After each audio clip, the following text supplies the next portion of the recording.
Water and the glass.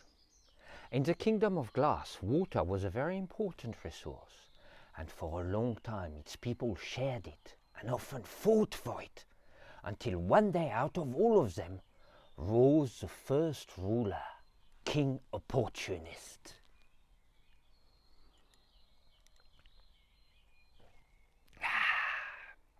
One day, the opportunist put in front of the people the most ardent of questions. He came in front of them with a glass of water and a couple of his friends, which he called lords. He called for the attention of the people and said, "People of glass, please, I need your help to resolve a problem amongst my lords. You see, we have this glass of water here. Now my lord Optimist said that we should celebrate, drink it and be well, for he argues that soon it will rain. But my lord Pessimist is adamant that we should save it for a dry day. Now would you please listen to them so that we can all decide what to do? Which do you think is the wisest opinion to follow?" Then Lord Optimist went down in the crowd and started to recruit followers to his opinion. "This glass is still half full. We should drink. We should drink it. Be well. Live in the trust that rain is on its way," he said. While Lord Pessimist roused up his people to his cause, arguing, "This glass is already half empty. It would be madness not to ration the water and save it for a dry day." Pretty soon, insults started to be thrown back and forth from side to side. "Evil wasters! You'll kill us all with your madness!" screamed the Pessimist. "Shut your dry mouth, you control freak scum!" retorted the Optimist. At this moment, a few sociopaths broke their way through the crowd, eating a few bystanders and threatening the others. "We don't give a fuck about your stupid argument," they said. "This is bullshit. So we're taking half of this water for ourselves, and anyone who's got something to say about that can discuss it with our fists," they added loudly.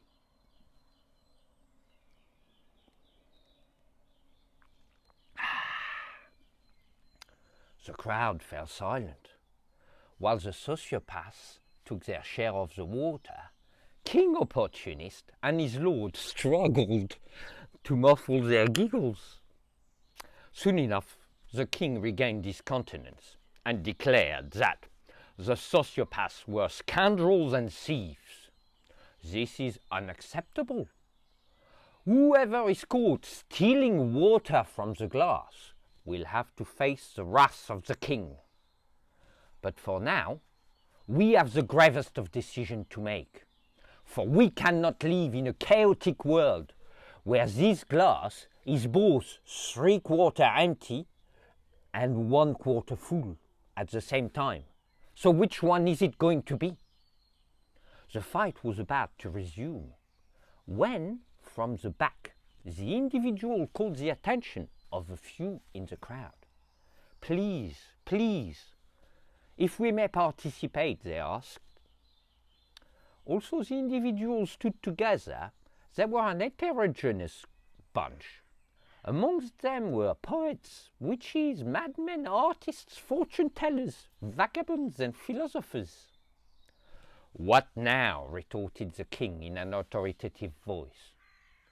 "Well," said the individual, addressing themselves to the crowd, "we would like to point out that for all their greed and selfishness, the sociopaths are right in their assessment of this argument. It is indeed nonsense. This dispute between optimist and pessimist is but a fiction, a keffabi, played out by the king Opportunist and his lord in order to divert your attention from the question you should be asking." where has the first half of the water gone? For in the end, the water is all there is. The glass has always been an illusion. For a second, for a few seconds, which stretched on the disbelieving faces of the crowd, there was silence. Then the king and his lord erupted out in laughter. "Oh, you lot are really dreamers," said the king. "Have you forgotten where you are? This is the kingdom of glass you live in." From the crowd came a sigh of relief before they joined the king in laughter. "Right, I'm a fair sovereign," said the king. "So we'll take a vote and decide if we are to follow my lord optimist or my lord pessimist view of the world."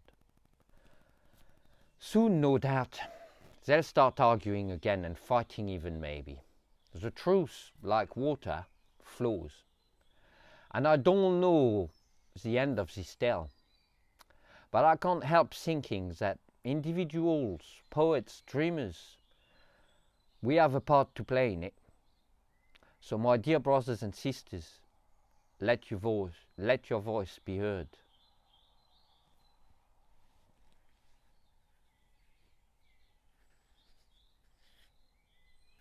Thank you.